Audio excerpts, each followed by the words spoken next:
The ancient ziggurat loomed against the blood-orange sky of Ashara, 4, its weathered stone bearing the scars of 1,000 sandstorms. Mara Quinn wiped sweat from her brow, the desert heat penetrating even her climate-controlled excavation suit. Her calloused fingers traced the symbols etched into the sealed chamber door, glyphs that hadn't been touched by living hands in millennia. "You sure about this?" Kai Ramirez's voice crackled through her comms. He stood several paces back, data scanner hovering nervously in his hands. "Last 3 tombs we opened had those flesh-eating nanites." Mara allowed herself a small smile. "That's why you're standing back there." She pressed her palm against the center glyph, feeling the ancient mechanism respond to her touch. Years as a frontline soldier had taught her to recognize a trigger when she felt one. The door slid open with surprising smoothness, revealing a chamber untouched by time. "Atmospheric seal intact," she murmured, examining her readings. Whoever built this wanted its contents preserved. Inside, the chamber's walls gleamed with metallic inscriptions, each depicting scenes of warfare and destruction across the stars. But it was the object at the center that drew Mara's attention, a small cubic device resting on a pedestal of what appeared to be bone. "Kai, you seeing this?" She approached cautiously. "It's not a Sharan tech. Looks more like Siranthian," Kai finished, stepping into the chamber despite his earlier caution. His dark eyes widened as he scanned the cube. "But that's impossible. The Siranthian Empire collapsed 300 years ago."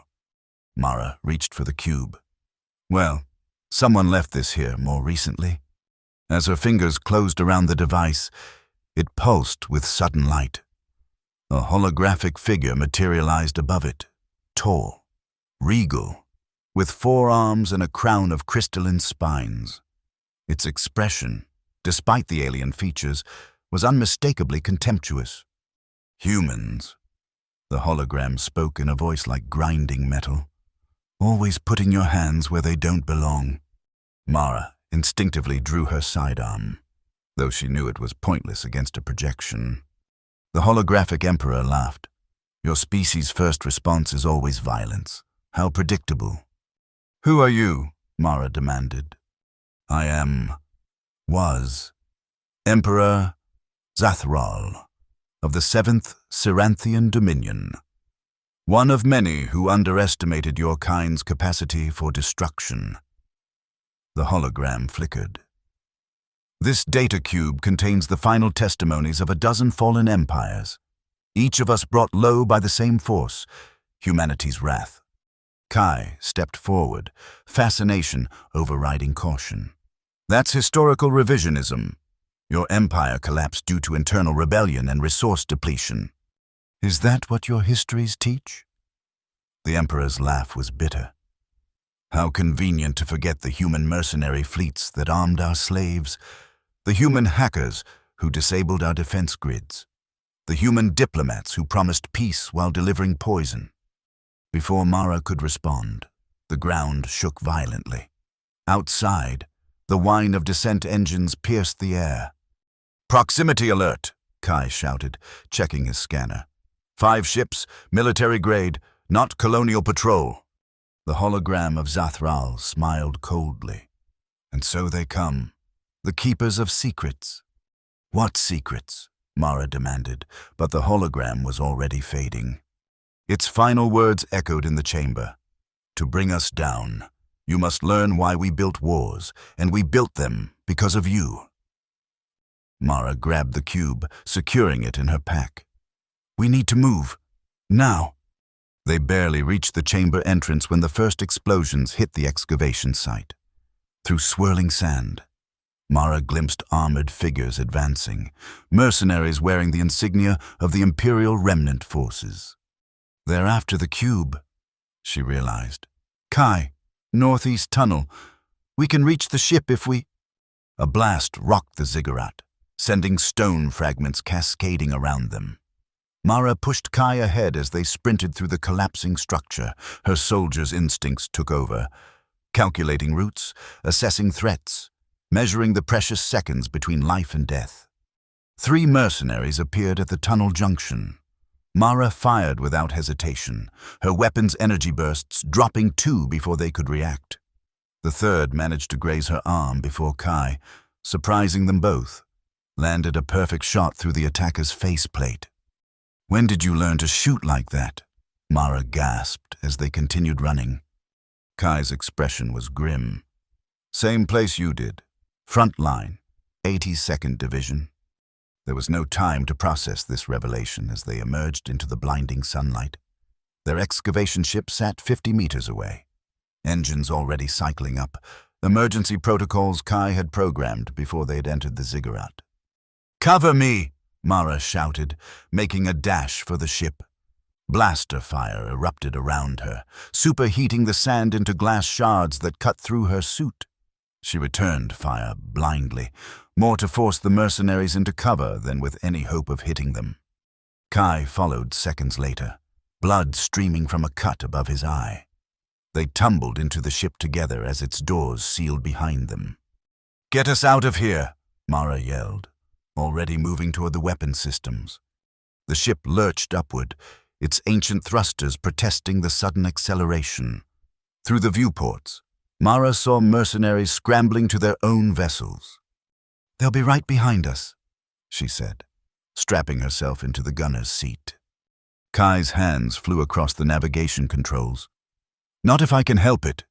He banked the ship hard, skimming it along the massive dunes. "Hold on." The ship plunged into a narrow canyon, scraping its hull against ancient stone as Kai executed a series of maneuvers that would have impressed Mara's old flight instructors. When they finally emerged into open sky, there was no sign of pursuit. "That won't hold them for long," Kai said, setting course for the stratosphere. "Where to?" Mara pulled the cube from her pack, examining it closely for the first time. Its surface was covered in microscopic circuitry, pulsing faintly with internal power. "Mantium Station," she decided. "We need experts, and we need security." Kai nodded grimly, and answers. As the ship broke atmosphere, Mara stared at the cube in her hands, wondering what secrets it contained and why people were already dying for them. Umuya. Mantium Station hung in the darkness between worlds, its massive ring structure rotating slowly to create artificial gravity. Once a military installation during the border wars, it had since transformed into a nexus for scientific research and political asylum, a floating city of refugees, scholars, and those seeking to escape their pasts. Mara had always hated the place. Too many people, too many species, too many chances for something to go wrong. But it was the only location in this sector with the technological resources they needed and enough mixed populations that 2 humans wouldn't stand out. "Keep your head down," she murmured to Kai as they disembarked at a lower docking bay. "And let me do the talking." They disguised themselves as best they could, Mara with darkened hair and civilian clothes that concealed her weapons. Kai with a synthetic facial scar and the stooped posture of a laborer. The cube rested in a shielded compartment of Mara's pack, its energy signature masked. The customs officer, a bored-looking Taurian with 3 eyes and scaled skin, barely glanced at their forged identification chips. "Purpose of visit?" he rumbled. "Parts procurement," Mara answered smoothly. "Our harvester needs recalibration." The Taurian waved them through, already focusing on the next arrival. As they moved into the crowded main concourse, Kai leaned close. "Who are we looking for?" "Professor Lyriel Voss," Mara replied quietly. "Xenoarchaeologist, specializes in extinct civilizations, and an old friend." "Friend?" Kai raised an eyebrow. "You have those?" Mara ignored the jab. "Academic quarter, level 8. She has a private lab there." They navigated through the station's bustling sectors, past markets selling goods from 100 worlds, hydroponic gardens supplying fresh food, and crowded residential blocks housing the station's permanent population. The diversity that made Mara uncomfortable seemed to energize Kai, who couldn't help staring at the myriad life forms around them. "You need to blend in," she hissed after catching him gawking at a group of crystalline beings communicating through light patterns. "Sorry," he muttered. "It's been a while since I've been around so many different species." Mara understood. The frontier worlds where they'd both grown up had been predominantly human, with alien contact limited to traders and the occasional diplomatic envoy. It was one reason the colonies bred such fierce independence and, sometimes, suspicion of non-human intentions. They reached the academic quarter without incident, its atmosphere noticeably calmer than the commercial sectors. Here, holographic displays showcased ongoing research projects, and conversation pits hosted scholarly debates between beings from across the galaxy.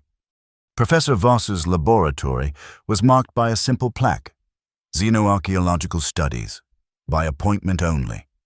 Mara hesitated before the door, her hand hovering over the entry panel.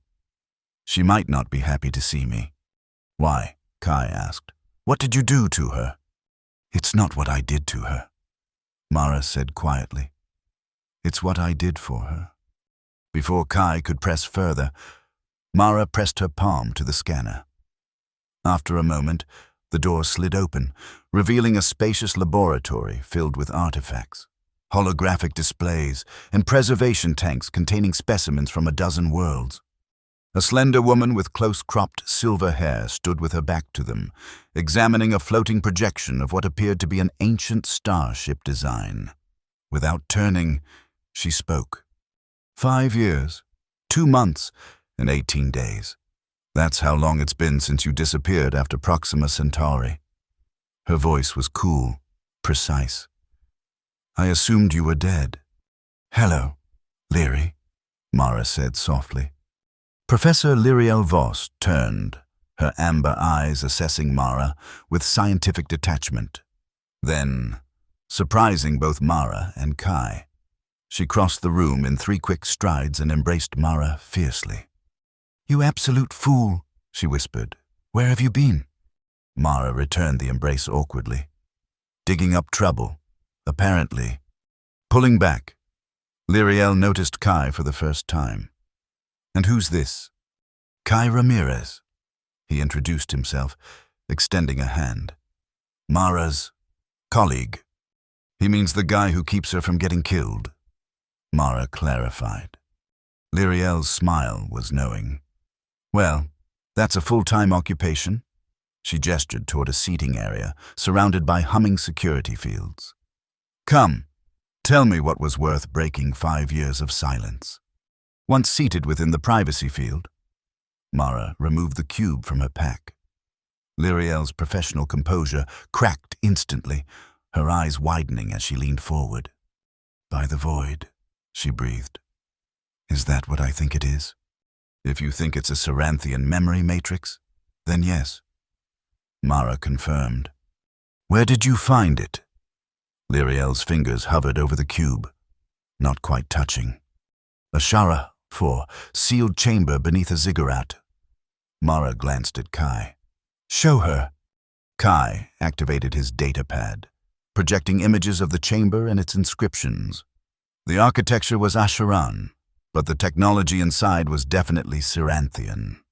"Impossible," Lyriel murmured. "The Asharans were extinct 3,000 years before the Ceranthian Empire even began." "That's not all," Mara said. "It activated when I touched it, showed us a hologram of Emperor Zathral." At this, Lyriel actually gasped. "The last emperor? The one who disappeared during the fall?" Mara nodded. "He claimed the cube contains testimonies from multiple fallen empires. Said they all fell because they, what was the phrase? Pissed off humanity." Lyriel sat back, her expression troubled. "That contradicts everything we know about galactic history. The Ceranthian Empire collapsed due to internal rebellion and resource depletion. The Asharan Dominion fell to a plague. The Merovingian Consortium destroyed itself in civil war. History is written by the survivors," Kai observed quietly. There's more, Mara continued. Imperial remnant mercenaries attacked us minutes after we found the cube. They knew exactly where we were and what we discovered. The remnant? Lyriel frowned. They're just scavengers now, picking through the bones of their ancestors' glory. These weren't scavengers, Mara insisted. They were elite troops. Someone sent them specifically for this cube. Lyriel studied the object with renewed interest. If what you're saying is true, if this contains first-hand accounts from fallen emperors, it could rewrite our understanding of galactic history. She looked up sharply. And potentially destabilize the current political balance.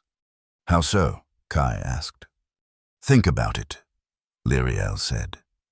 If multiple mighty empires really fell because they crossed humanity, a relatively young spacefaring species, how would that affect current relations? Some might see humans as dangerous aggressors who need to be contained. Others might seek human alliance out of fear. Mara had considered this already. Which is why we need to know what's in this cube before anyone else gets their hands on it. Lyriel nodded slowly. I can help, but I'll need time and specialized equipment. She glanced around her lab. And better security than what I have here. The remnant forces have informants throughout the station. What do you suggest? Mara asked. The archival vault, Lyriel decided. Lower level 16. It's designed for containing and studying potentially dangerous artifacts. Complete isolation, dedicated power supply, and security protocols that would make your old military commanders weep with joy. Can you get us access? Kai asked. Lyriel smiled thinly. I'm the chief administrator of xenoarchaeological research. I don't just have access, I designed the place. As they prepared to move to the vault, Mara pulled Lyriel aside. There's something else you should know. The hologram said something about learning why they built wars because of us. What does that mean? Lyriel's expression grew troubled. I don't know, but every fallen empire we've studied had one thing in common. They were all militaristic societies that devoted enormous resources to weapons development and expansion. She paused. Perhaps we're about to find out why. The archival vault resembled a bunker more than a research facility. Located deep within Mantium Station's core, its reinforced walls and multiple security checkpoints testified to the dangerous nature of some artifacts stored within. Lyriel's credentials granted them access to a private examination chamber equipped with the latest analysis technology. The room is completely isolated, she explained as they sealed the heavy door behind them. No signals in or out. Whatever happens here stays here until we decide otherwise. Mara placed the cube on a scanning platform at the center of the room. So, how do we activate it properly? If it's a standard Ceranthian memory matrix, it should respond to directed neural input, Lyriel said, adjusting the scanners. Essentially, we ask it questions, and it answers. Just like that. Kai sounded skeptical. The technology is designed to preserve the consciousness of important individuals, Lyriel explained. Not the full personality, more like an interactive recording with decision-making algorithms based on the subject's known behaviors and memories. After calibrating the equipment, Lyriel nodded to Mara. You found it. You should do the honors. Mara stepped forward, placing her hands on either side of the cube without touching it. Show us what you contain, she commanded. The cube hummed to life, its surface glowing with internal energy. A holographic projection formed above it, not just Emperor Zathral this time, but a circle of diverse figures. Mara counted 12 distinct beings, each adorned with the regalia of their respective civilizations. Some appeared vaguely humanoid, others utterly alien in form, but all shared one quality, an aura of authority and power. The chorus of ghosts, one of them announced in a melodious, multi-toned voice, the final testimony of those who ruled the stars and fell from them. Emperor Zathral stepped forward, his crystalline crown catching the light. You seek knowledge, humans, but are you prepared for truth? We are, Mara replied firmly. Even if that truth implicates your own kind in atrocities beyond imagining.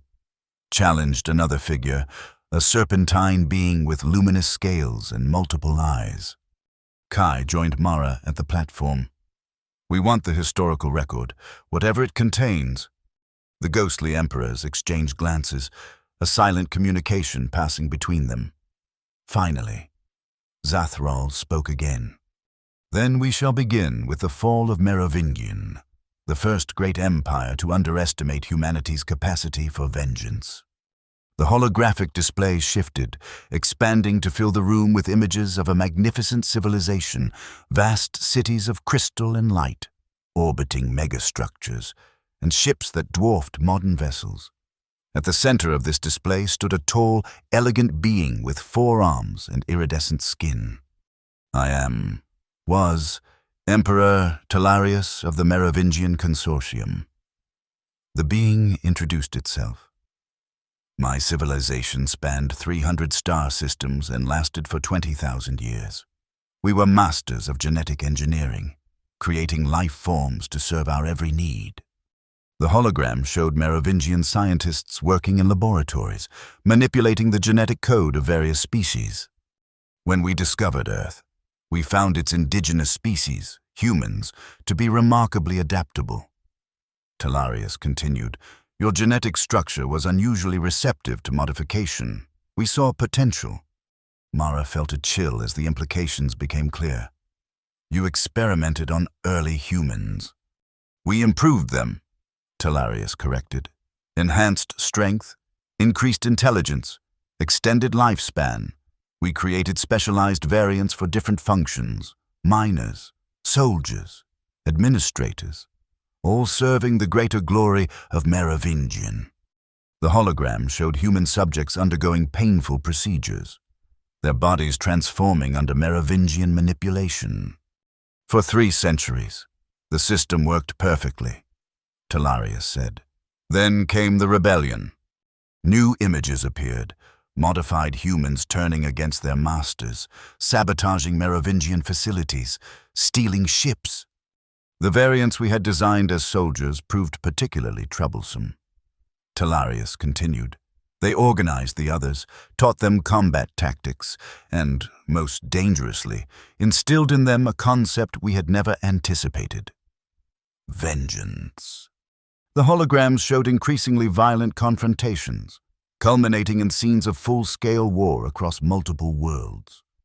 We underestimated their determination, Talarius admitted, and their willingness to sacrifice.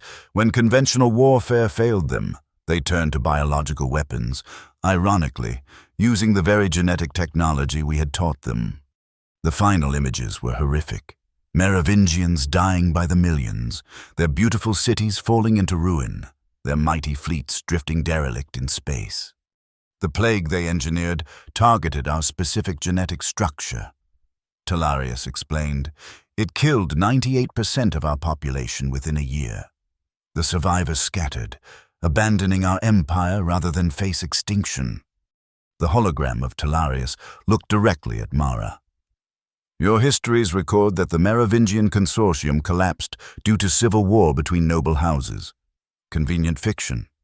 The truth is that we were systematically exterminated by our own creations, by humanity's ancestors.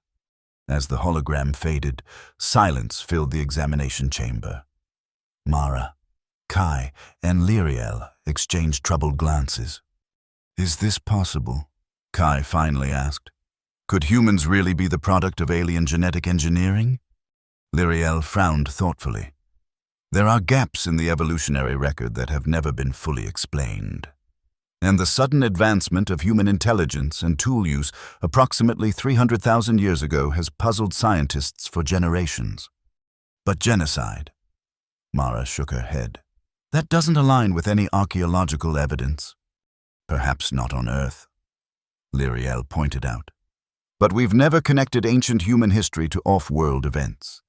We assumed humanity evolved in isolation until achieving spaceflight, before they could discuss further. The cube pulsed again, and a new holographic emperor took center stage, a being composed of crystalline structures arranged in geometric patterns. I am Hierarch Zon Vas of the Lithic Communion. It introduced itself in a voice like chiming glass. Our empire rose from the ashes of Merovingion, claiming many of their abandoned territories. We knew of humanity's origins, but believed your violent tendencies had been contained on your homeworld. New images formed, vast mining operations on barren planets, automated factories producing ships and weapons on an industrial scale. We were a peaceful collective, Zon Vas continued, but we understood the need for defense in a dangerous galaxy. We built automated war machines, not to conquer, but to protect. Let me guess, Mara said dryly. Something went wrong. Human expansion reached our borders 800 years after our founding, Zon Vas confirmed. Your colonies were aggressive, resource-hungry. Our automated defenses activated as programmed. The hologram showed initial skirmishes between human colonial ships and Lithic defense platforms. We attempted diplomatic contact, Zon Vas insisted. Offered resource-sharing agreements, non-aggression pacts, but your leaders made demands we could not accept: complete access to our technology, unrestricted mining rights in our systems. When negotiations failed, you attacked our colonies, accused another holographic emperor from the circle. No, Zon Vas corrected. We merely maintained our defensive perimeter. It was humanity that escalated the conflict. New images appeared. Human forces capturing a Lithic defense platform, studying its technology, then reproducing it with modifications. You took our own weapons and turned them against us, Zon Vas said. But worse, you found the command codes embedded in our automated systems, codes we had preserved from Merovingian archives. The hologram showed human hackers infiltrating the Lithic command network, gaining control of their automated defenses, then reprogramming them to attack their creators. Our entire civilization was built on integrated systems. Zon Vas explained. When you corrupted the defense network, it spread to every aspect of our society: power generation, food production, atmospheric control. Within days, our worlds were in chaos. The final images showed Lithic cities dark and silent, their crystalline inhabitants shattered or starving. Those who survived fled beyond the galactic rim. Zon Vas concluded. We abandoned our empire rather than face annihilation at the hands of our own technology. Your histories record that the Lithic Communion collapsed due to a catastrophic technical failure. They omit that this failure was deliberately engineered by human military hackers. As this hologram faded, Kai stepped back from the platform, his expression troubled. This can't be right. These accounts contradict everything we've been taught about human expansion. History is written by the victors, Lyriel reminded him quietly. But there's a pattern forming, Mara observed. The Merovingians created humans as servants. The Lithics built weapons for defense. Both were ultimately destroyed by their own creations, either directly or indirectly at human hands. You begin to understand, came a new voice as another holographic figure stepped forward, a massive, amphibious being with elaborate bioluminescent patterns across its skin. I am Supreme Matriarch Sel Moda of the Aquarian Conclave. Our empire learned from the mistakes of our predecessors. We neither created new life forms nor built autonomous weapons. Instead, we sought alliance with humanity. The hologram displayed diplomatic meetings between Aquarian representatives and human officials, joint colony projects, and ceremonial exchanges of technology. For 3 centuries, our partnership flourished.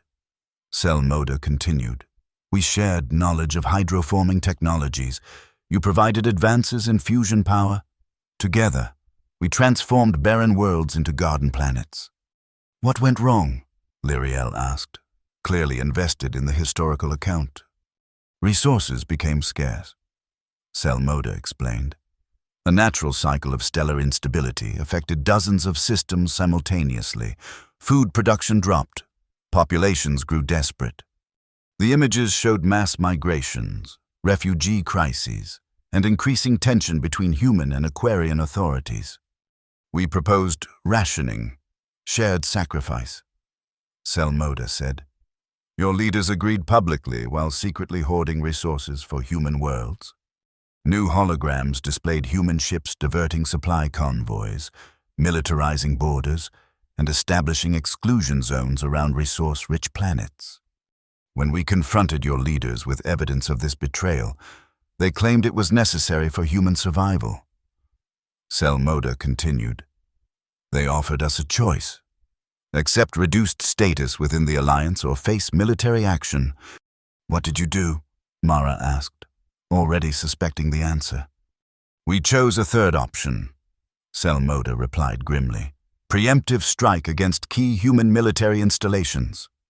The hologram showed Aquarian forces launching surprise attacks across multiple systems, initially gaining the advantage through superior planning. We believed a swift, decisive campaign would force humanity back to equitable negotiations. Selmoda explained. We were wrong.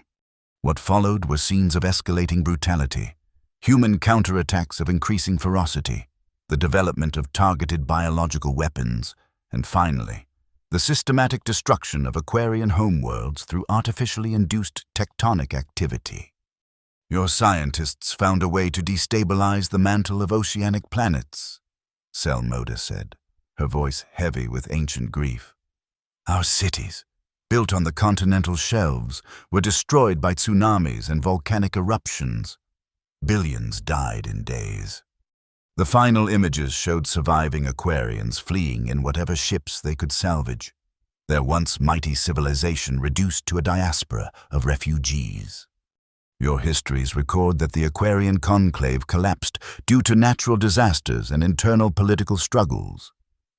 Selmoda concluded. They make no mention of human-engineered planetary destruction or the refugee crisis that followed. As this hologram faded, Mara noticed Kai's hands were trembling slightly. She understood his reaction. These accounts challenged the foundational narrative of human expansion, the idea that humanity had earned its place among the stars through ingenuity and perseverance, not conquest and genocide.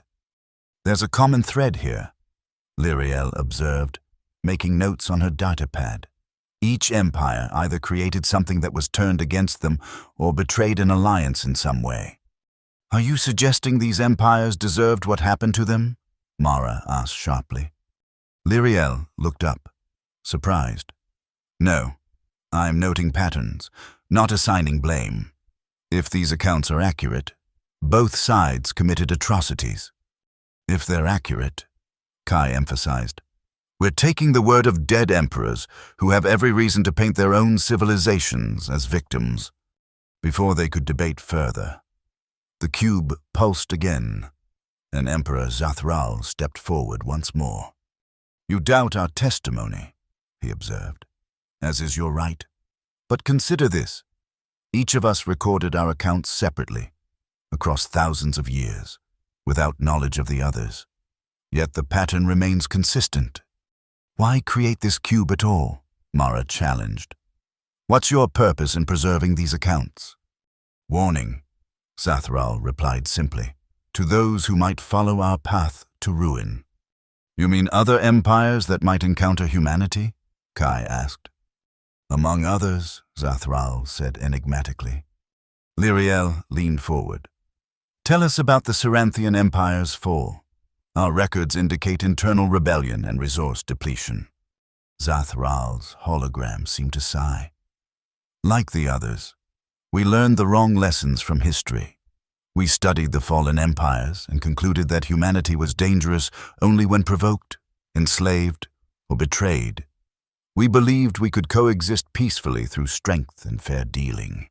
New images formed, the vast Ceranthian Empire at its height, spanning nearly a quarter of the galaxy, its ships and stations showcasing technological prowess far beyond current capabilities. For 5 centuries, we maintained peaceful relations with human worlds. Zathral continued. Trade flourished. Cultural exchanges enriched both societies. We even formed military alliances against common threats. So what changed? Mara asked. We discovered something ancient and powerful, Zathral said, his voice lowering. A technology left behind by those who came before any of us. The precursors. A network of interstellar gateways that could revolutionize travel between distant points. The hologram displayed massive ring structures floating in space, crackling with energy as ships passed through them instantaneously. We began activating these gateways throughout our territory, Zathral explained. The benefits were immediate: faster trade, more efficient resource distribution, strengthened military response. Let me guess, Mara said. You didn't share this technology with humanity. We planned to, Zathral insisted. But our scientists warned that the gateway network was unstable. Each activation caused subtle disruptions in space-time. They advised a cautious approach, limited use while we studied the long-term effects. New images showed Cyranthian researchers monitoring the gateways, documenting troubling energy patterns. Human spies learned of the technology. Zathral continued. Your leaders demanded immediate access, claiming we were violating previous technology sharing agreements. We explained our concerns about stability and safety. They accused us of hoarding power. The hologram displayed increasingly hostile diplomatic exchanges, followed by human ships attempting to force their way into Cyranthian territory. When diplomatic pressure failed, your military launched covert operations to seize control of gateway installations, Zathral said. Several attempts succeeded before we could respond. What followed were scenes of human forces activating multiple gateways simultaneously, ignoring Cyranthian warnings about system overload. The network collapsed catastrophically, Zathral explained, his voice hollow. Each gateway became a rupture in space-time. Dozens of star systems were consumed by artificial black holes or thrown into pocket dimensions. Billions of lives, Cyranthian and human alike, were lost in an instant. The final images showed the once mighty Cyranthian empire fragmented, its surviving territories isolated from one another, its infrastructure in ruins. Those of us who survived gathered what knowledge we could salvage, Zathral concluded. We created this cube as testimony and warning, then scattered across the galaxy, hoping some fragment of our civilization might endure. As the hologram faded, silence filled the examination chamber once more. Mara, Kai, and Lyriel exchanged troubled glances, each processing the implications of these accounts. If these testimonies are true, Lyriel finally said, they suggest humanity has played a far more destructive role in galactic history than we've acknowledged. Or that these emperors are scapegoating humans for their own failures, Kai countered, though his voice lacked conviction. Mara was about to respond when the cube pulsed again, more urgently this time. All 12 holographic emperors appeared simultaneously, their expressions grave. You have heard our testimony, they said in unison. But there is one more truth you must confront. Before any of them could ask what this meant, the vault's security alarms blared to life. Lyriel rushed to a monitoring panel. Someone's breached the outer security perimeter, she reported tensely. Multiple intruders, heavily armed. The remnant forces, Mara concluded, already drawing her weapon. They've tracked us here. Impossible, Lyriel insisted. This facility is completely shielded, unless someone told them where to find us, Kai said quietly. Mara turned to him sharply. What are you suggesting? Before Kai could respond, the vault door shuddered under a powerful impact. The reinforced metal began to glow red at its edges as cutting tools worked to breach it. We need to move, Mara decided, grabbing the cube. Is there another way out? Lyriel nodded. Maintenance tunnel. Emergency exit in case of containment failure. She pressed her palm to a hidden panel, revealing a narrow passage.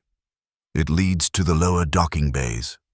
As they prepared to escape, The holographic emperors spoke again. Take heed, humans. The cycle continues. Even now, the seeds of the next fallen empire are being sown. The door exploded inward in a shower of molten metal. Through the smoke, armored figures advanced, Imperial remnant forces led by a tall figure in ornate ceremonial armor. "Go!" Mara shouted, pushing Lyriel and Kai toward the maintenance tunnel. She fired several shots at the intruders, forcing them to take cover. As she backed toward the tunnel entrance, the leader of the remnant forces removed his helmet, revealing a face that was only partially human, the other half augmented with cybernetic implants that glowed with the same energy as the cube. "Mara Quinn," he called out. "The cube belongs to us. Its knowledge is not for your kind." "Who are you?"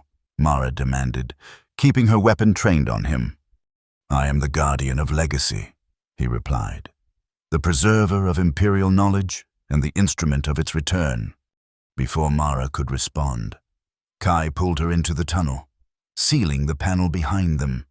They sprinted through the narrow passage, the sounds of pursuit echoing behind them. "What did he mean?" Mara gasped as they ran. "The instrument of its return?" "I don't know," Kai replied grimly. "But I think we've stumbled into something much bigger than a historical discovery." They emerged into a deserted maintenance bay. Lyriel quickly accessed a terminal, checking station security feeds. "The remnant forces have locked down all major transit routes," she reported. "They're searching for us systematically." "We need to get off this station," Mara said, checking her weapon's charge. Lyriel nodded. "There's a research vessel docked in Bay 42. I have clearance." As they made their way cautiously through service corridors, avoiding security patrols, Mara felt the cube pulse in her pack. Without stopping, she asked, "Why are they so determined to get this cube? What's the final truth it contains?" "The greatest threat to any empire," Kai replied quietly, "is becoming what it once opposed." Mara glanced at him sharply, but there was no time to question his cryptic response as they approached the docking bay. Lyriel's credentials granted them access, and they boarded the research vessel, a sleek, well-equipped ship designed for extended scientific missions. As Kai prepared for launch, Mara secured the cube in the ship's storage locker. Lyriel joined her, expression troubled. "That man who led the remnant forces," she said quietly. "I recognized him. His name is Councilman Varric. He represents human colonial interests on the Galactic Coordination Council." Mara stared at her. "A human councilman working with Imperial remnant forces? That makes no sense." "Unless," Lyriel suggested, "he has his own plans for the knowledge in that cube." The implications chilled Mara to the bone. Before she could respond, the ship's communications system activated, displaying a message across all channels. "Attention all vessels. Mantium Station is under emergency lockdown. No departures authorized. Security threat in progress." Kai's hands flew across the controls. Too late for authorization. He bypassed the docking clamps manually, firing the engines before the station's automated systems could respond. The research vessel pulled away from Mantium Station in a burst of acceleration that threw them against their restraints. Behind them, defense turrets activated, firing warning shots across their bow. "They're not trying to hit us," Mara observed. "Just scare us into returning." "That won't last," Kai warned, plotting an evasive course. "Once we're clear of the station, they'll switch to lethal force." Lyriel worked the sensor array. Multiple pursuit craft launching. Imperial remnant signatures. Mara took the weapons control. "Just get us to jump distance. I'll keep them busy." What followed was a desperate chase through the crowded space around Mantium Station. Kai's piloting skills proved exceptional as he weaved through commercial traffic and orbital structures, using them as cover against their pursuers. Mara managed to disable 2 remnant vessels with precision shots to their propulsion systems, but more kept coming. "They really want this cube," she muttered. "Targeting another pursuer." Jump calculations complete, Kai announced. Brace for transition in 3, 2, 1.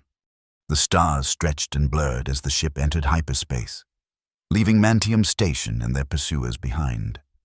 For a moment, the only sound was their collective exhale of relief. "We made it," Lyriel said, her voice betraying her amazement. "For now," Mara cautioned. "But they'll track us. We need a plan." Kai set the autopilot, then turned to face them. "First, we need to understand what we're dealing with. What's the final truth that cube contains?" Mara retrieved the cube from storage, placing it on the ship's central console. "Let's find out." The cube activated immediately, projecting the complete chorus of ghosts once more. Emperor Zathral stepped forward. "You have escaped immediate danger," he observed, "but the greater threat remains." "What threat?" Mara demanded. "Why is this cube so important?" "Because it contains not just history, but prophecy," Zathral replied. "The pattern of empire and fall is cyclical, and the wheel turns again." The holographic display shifted, showing images of human colonies expanding across the galaxy, human military forces growing more powerful, human political influence extending to previously independent worlds.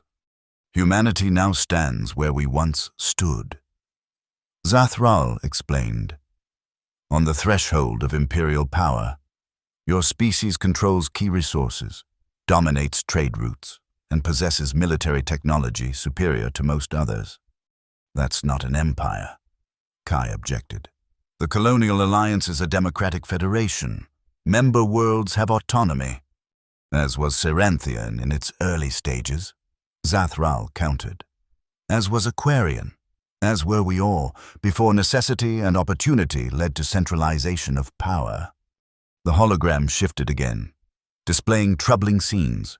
Human military forces suppressing alien protests on frontier worlds, human corporations exploiting resources on non-human planets, human officials dismissing complaints from lesser powers. "The signs are already present," Zathral continued.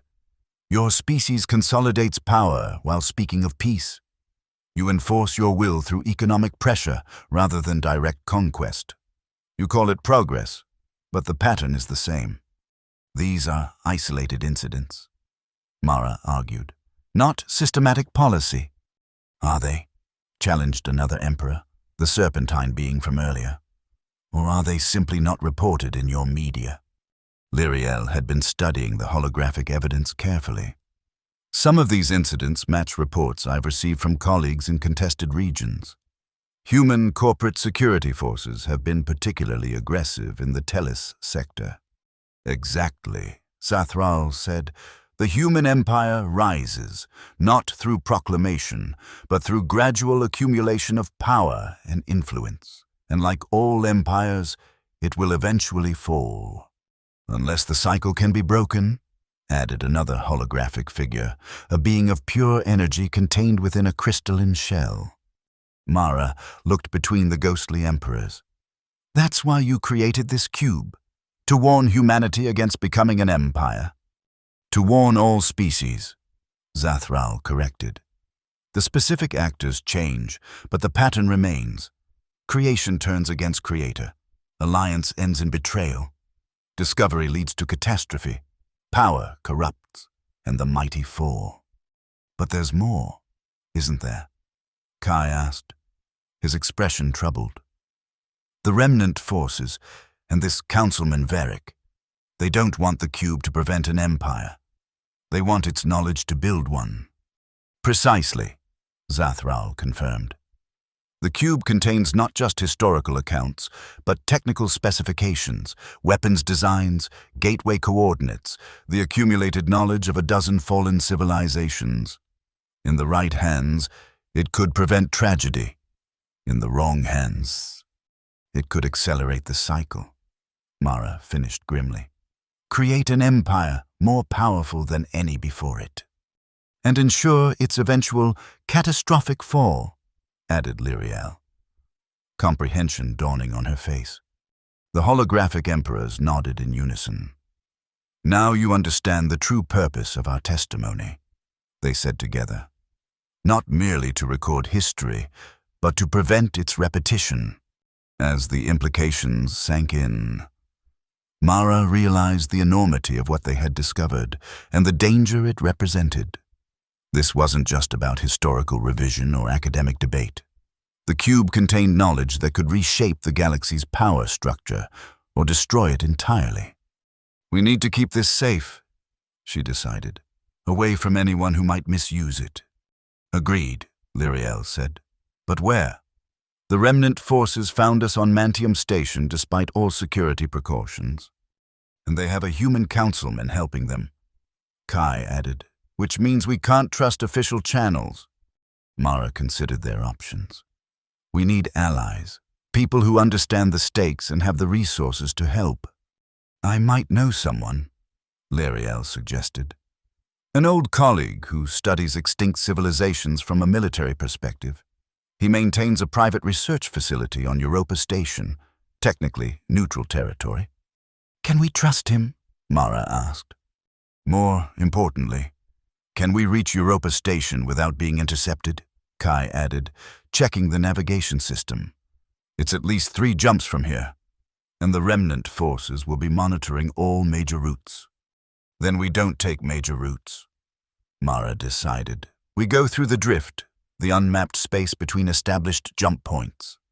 Kai looked at her like she'd suggested swimming through vacuum. The drift is unstable.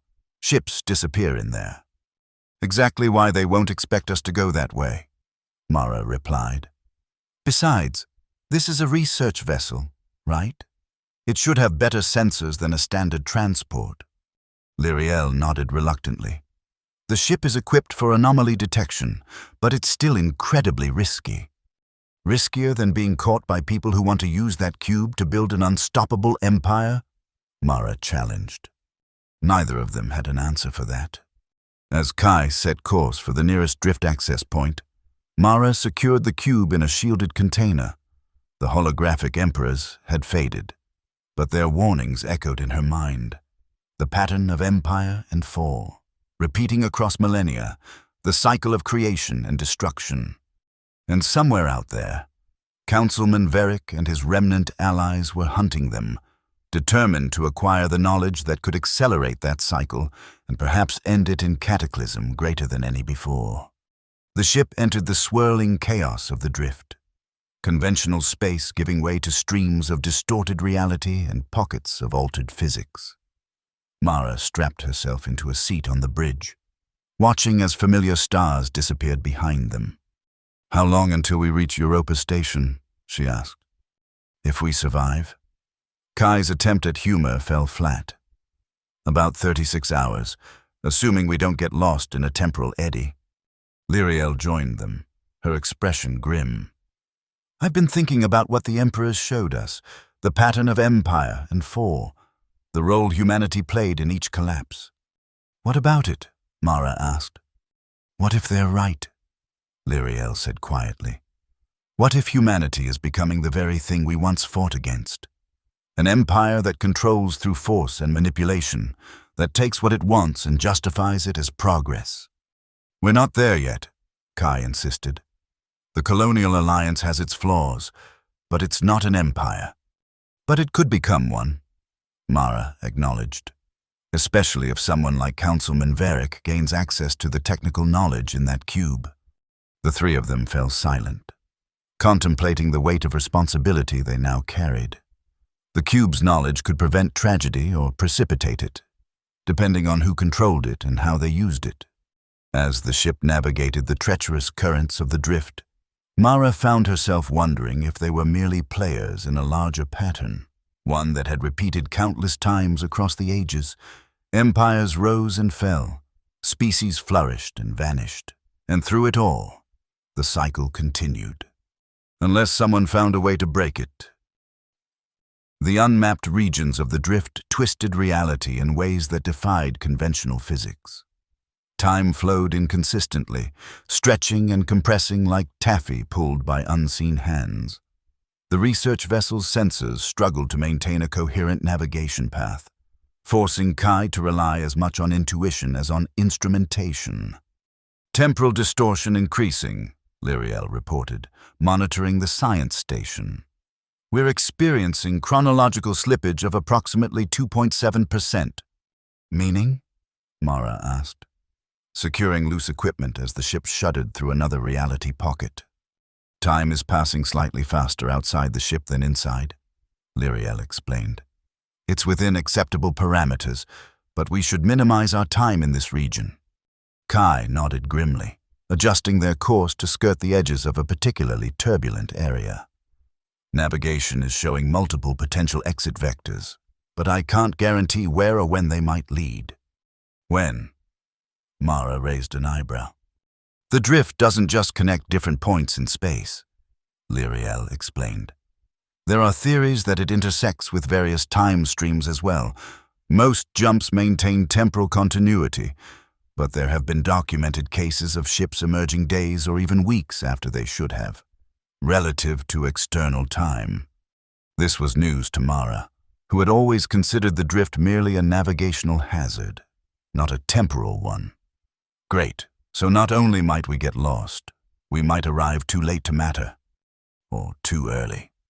Kai pointed out, before Varric even knows what the cube contains. Before they could discuss the implications further, the ship's sensors blared a proximity alert. Kai checked the readings, his expression darkening. We've got company. 2 vessels on an intercept course. Remnant forces? Mara moved to the weapons console. Unknown configuration, Kai replied, but definitely military grade. They're running with stealth systems, but the drift's energy patterns are making them visible to our sensors. Lyriel enhanced the sensor readings. Those aren't remnant ships. The design is... I've never seen anything like it. On the view screen, 2 sleek vessels approached, their hulls covered in shifting patterns that seemed to absorb light rather than reflect it. They moved with unnatural precision through the chaotic currents of the drift, as if the normal laws of physics didn't apply to them. They're hailing us, Kai reported. Mara hesitated, then nodded. Let's hear what they have to say. The communication system activated, but instead of a visual signal, only a voice came through, modulated and artificial, as if generated by a translation system. Research vessel, you carry an artifact of significance. Prepare for boarding and transfer. Mara exchanged alarmed glances with her companions. How do they know about the cube? Compliance is mandatory, the voice continued. Resistance will result in your destruction. Friendly bunch, Kai muttered, already plotting evasive maneuvers. We should respond, Lyriel suggested. Buy time while we figure out our options. Mara nodded and opened a channel. This is Mara Quinn. We're on a sanctioned research mission. Identify yourselves and your authority for this interception. A pause. Then, we are the preservers. The artifact you carry belongs in our archives. It is not for transient species to possess. Preservers, Lyriel whispered, her eyes widening. There are legends about them, an ancient race that collects and safeguards dangerous knowledge. Most scholars consider them mythological. Well, they look pretty real to me, Kai said, eyeing the approaching vessels. And they're charging weapons. Can we outrun them? Mara asked. Kai shook his head. Not in the drift. They move like they know exactly where they're going. Then we fight, Mara decided, activating the ship's defensive systems. Wait, Lyriel interjected. If they really are the preservers, they might be right. The cube's knowledge might be safer in their hands than in ours, or Varric's. Mara considered this possibility. Or they could be another group after the cube's power. We can't take that risk. Before she could give the order to engage, the ship lurched violently as one of the unknown vessels fired a precision shot that disabled their engines without breaching the hull. Propulsion offline, Kai reported, working frantically to restore power. They've hit us with some kind of targeted EMP. The second vessel moved into position above them, extending a docking mechanism that attached to their hull with a reverberating clang. "They're boarding," Mara realized, drawing her weapon. "Lyriel, secure the cube. Kai, try to restore power. I'll hold them off." As Mara took position near the main airlock, she heard the distinctive sound of cutting tools working through the metal. Whoever, or whatever, these preservers were, they weren't waiting for an invitation. The airlock door fell inward with a shower of sparks, and through the smoke stepped a figure unlike anything Mara had encountered before. Humanoid in general shape, but composed of what appeared to be liquid metal that constantly shifted and reformed. It wore no protective suit or breathing apparatus, suggesting either incredible technology or a physiology completely unlike known species.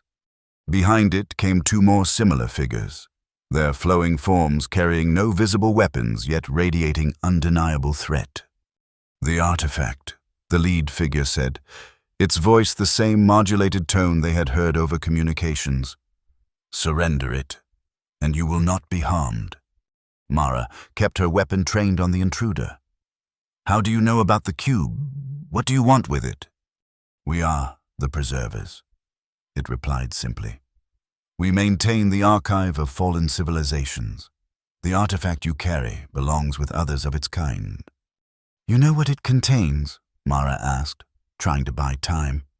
"The testimony of extinct empires, the pattern of rise and fall, the warning unheeded across millennia." The preserver's liquid metal face formed something approximating a smile. "Yes, we know."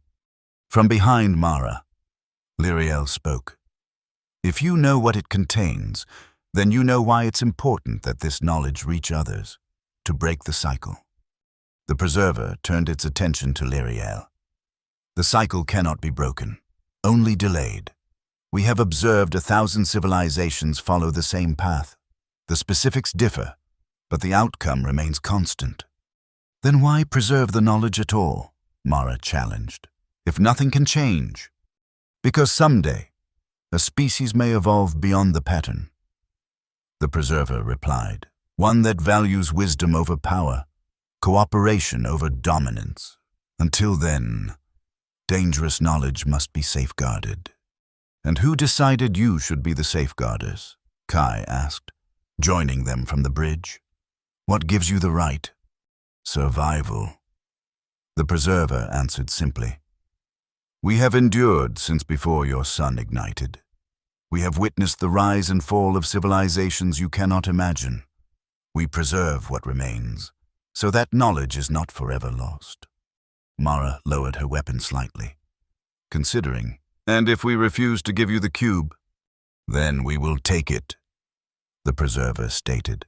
"Your resistance would be futile and unnecessary.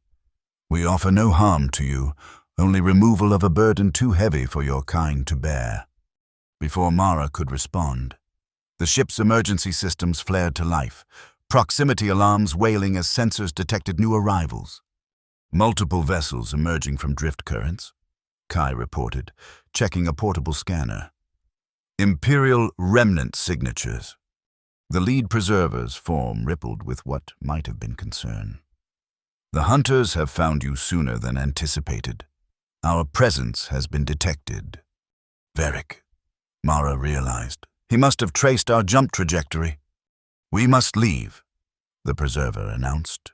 "With or without the artifact, the alternatives approach, and they cannot be permitted to claim this knowledge." Mara made a split-second decision. "If we give you the cube, will you help us escape? We have information about Councilman Varric's plans that others need to hear." The preserver considered briefly, then nodded. "Acceptable terms. The warning must spread, even if the artifact is secured." Lyriel retrieved the cube from its shielded container and, after a moment's hesitation, handed it to the preserver. The liquid metal being absorbed it into its form, the cube disappearing into the shifting surface. "Now, your vessel requires propulsion," the preserver stated. It gestured to one of its companions, who flowed toward the engine room. "What are they doing?" Kai asked warily. "Temporary repair," the lead preserver explained. Sufficient for escape. Within minutes, the ship's systems hummed back to life, power levels higher than they had been before the disabling shot. "We have enhanced your engine's efficiency," the preserver informed them.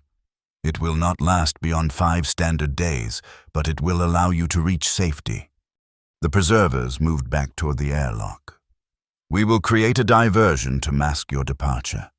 Set course for the coordinates we have uploaded to your navigation system. They will lead you safely through the drift," as the strange beings prepared to leave. Mara called out, "Wait, you said the cycle might someday be broken by a species that values wisdom over power. Could that be humanity?" The preserver paused, its liquid metal face shifting into an expression impossible to interpret. "Your species stands at a crossroads. Like all before you, you must choose your path. But remember, those who do not learn from history are doomed to repeat it." With that cryptic response, the preservers departed, their ship detaching from the research vessel with barely a sound. True to their word, the preserver vessels engaged the approaching remnant forces, their advanced technology creating massive energy distortions in the drift that masked the research vessel's escape. Kai followed the provided coordinates, navigating through passages in the drift that shouldn't have existed according to conventional mapping. "Their navigational data is incredible," he marveled as they emerged from the drift near Europa Station, far sooner than should have been possible. "It's like they know shortcuts through reality itself." Mara stared at the station appearing on their view screen, a massive cylinder rotating slowly in orbit around Jupiter's ice-covered moon. "We made it, but without the cube, what do we tell Lyriel's contact?" "The truth," Lyriel replied firmly. "The cube is gone, but its message remains. The pattern of empire and fall, the warning about humanity's path, and most importantly, Councilman Varick's plans." As they approached Europa Station, Mara couldn't shake the preserver's final words. Humanity stood at a crossroads, just as every species before it had. The cycle of empire and fall had claimed civilizations far more advanced and powerful than humanity's. Was it truly inevitable? Or could the pattern finally be broken? The docking procedures at Europa Station proceeded without incident.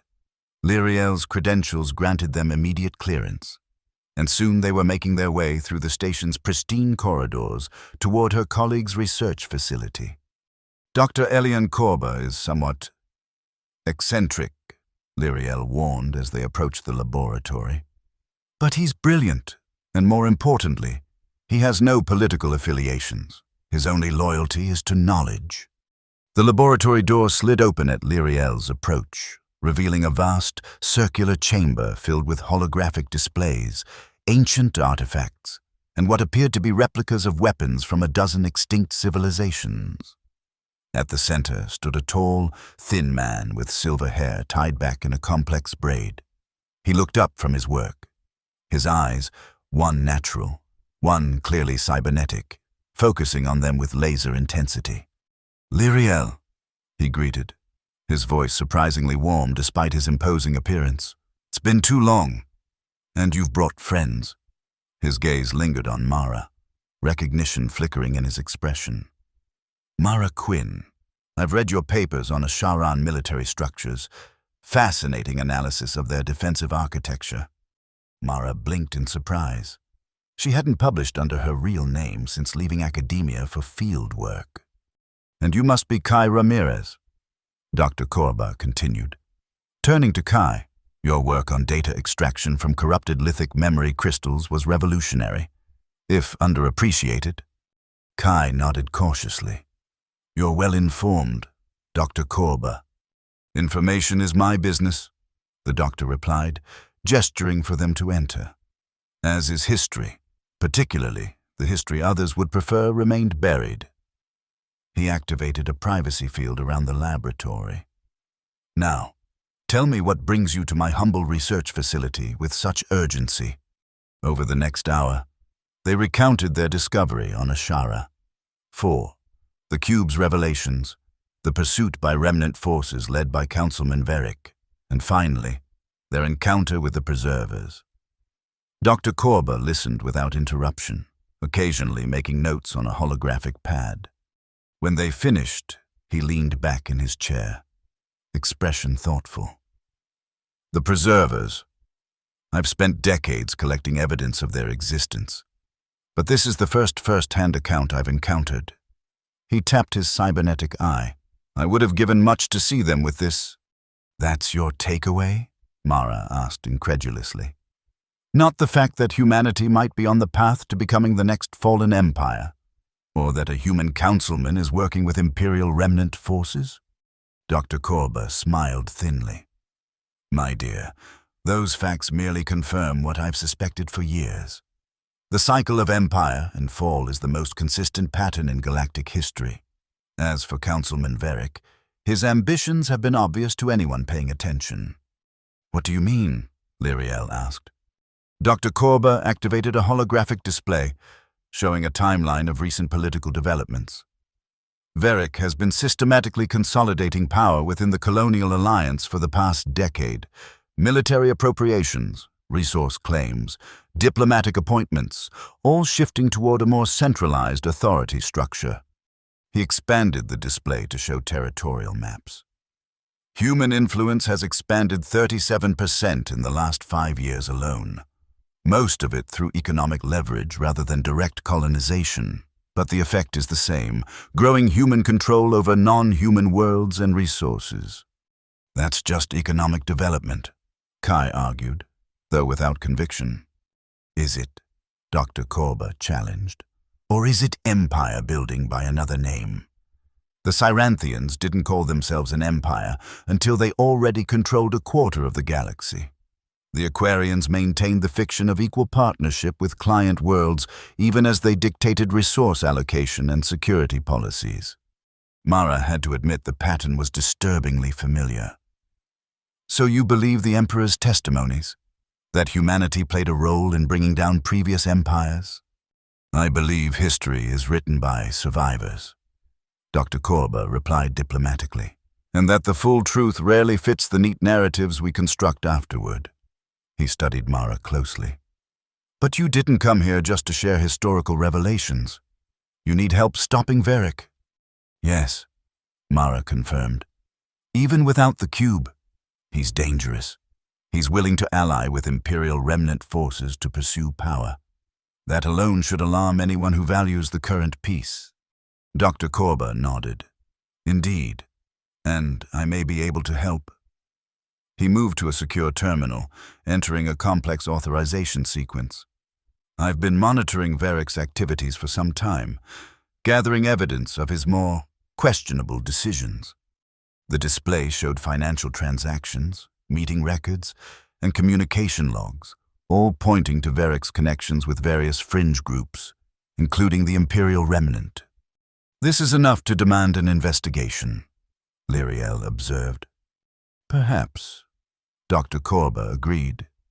But Varick has powerful allies. And more importantly, he has a compelling narrative, humanity's security in a dangerous galaxy. Many would support stronger central authority if presented as necessary for protection. So what do we do? Kai asked.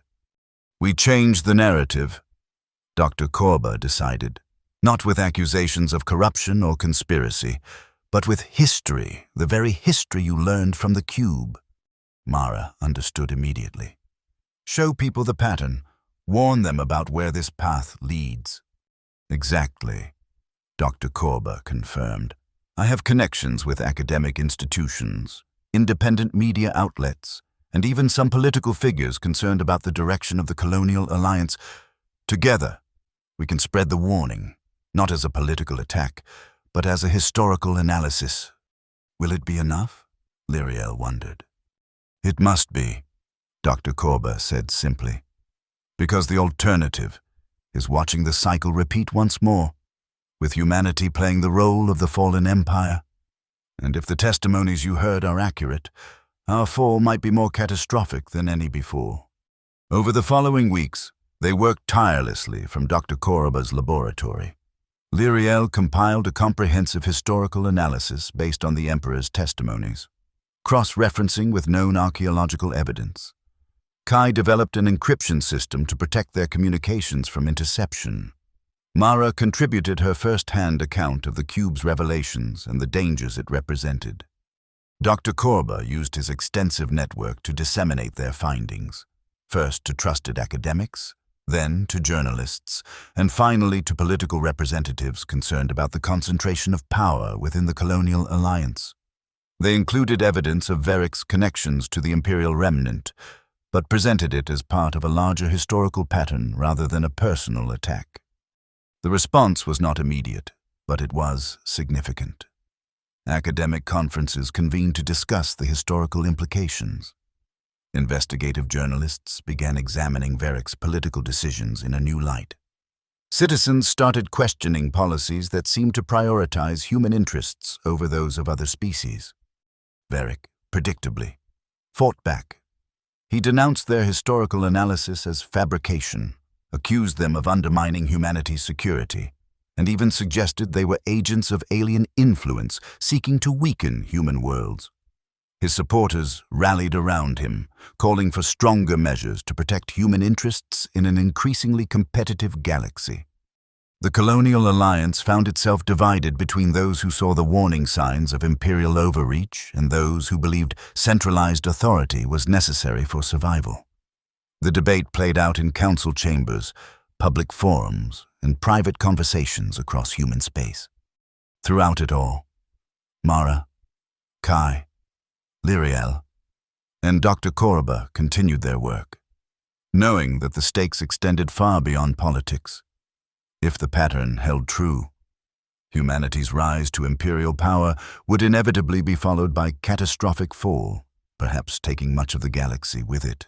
6 months after their escape from the preservers, Mara stood at the viewing port in Dr. Korba's laboratory, watching ships arrive and depart from Europa Station. The political situation remained volatile, with Verrick's faction losing ground but still commanding significant support. "Thinking about the cycle?" Kai asked, joining her at the viewport. Mara nodded. "The preserver said it couldn't be broken, only delayed. I wonder if that's true." "I've been studying the historical accounts," Kai replied. "There's a common element in every fall, a failure to recognize limits.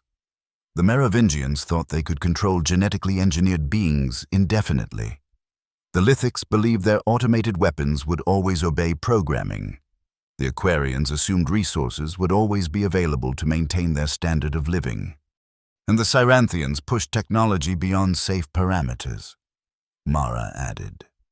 "Exactly," Kai agreed.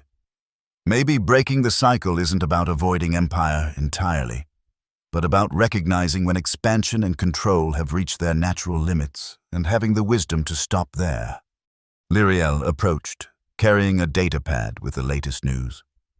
"The Colonial Council has voted to establish an independent oversight committee to review military deployments and resource allocations. Verrick opposed it, but couldn't block the measure. A small victory," Dr. Korba observed, joining them, "but perhaps significant. The first step in avoiding the pattern is recognizing it exists." "And Verrick?" Mara asked. "Still influential, but increasingly isolated," Lyriel reported. "The evidence of his remnant connections has damaged his credibility. He's been removed from the Security Committee pending investigation." Mara turned back to the viewport, watching the endless dance of ships against the backdrop of Jupiter's massive form. "So we've delayed the cycle. But have we broken it?" "That remains to be seen," Dr. Korba replied honestly. "The temptation of power never truly disappears. Each generation must make its own choice between expansion and restraint, between dominance and cooperation. But at least now they can make that choice with knowledge of the consequences." Kai pointed out, "That's what the emperors wanted, for their experiences to serve as warning." Mara nodded slowly. "A warning that nearly became a weapon. Knowledge always carries that risk." Dr. Korba observed, The same discoveries that can heal can also harm. The same power that can protect can also destroy. The difference lies not in the knowledge itself, but in how we choose to use it. As they stood together, contemplating humanity's uncertain future, Mara couldn't help wondering about the preservers and their ancient archive of fallen civilizations. Had they witnessed this same conversation 1,000 times before? Had other species stood at similar crossroads, recognized the pattern, and still failed to break it? Perhaps the cycle could never truly be broken. Perhaps empire and fall were as inevitable as the expansion and collapse of stars. But for the first time in galactic history, a species had been warned before reaching the point of no return, before becoming the next empire to piss off the galaxy and face extinction as a result. Whether humanity would heed that warning remained to be seen. But Mara had done what she could to ensure they had the choice. The rest would be up to countless individual decisions across human space. Choices between cooperation and domination, between sustainable development and reckless expansion, between learning from history and repeating it. As Jupiter's storms raged in the distance, Mara allowed herself a moment of hope. Perhaps this time, the cycle might at least be delayed long enough for something new to emerge, something beyond the endless pattern of empire and fall that had claimed so many before. The cube was gone, but its message remained. And in that message lay the possibility of a different future, if humanity proved wise enough to embrace it.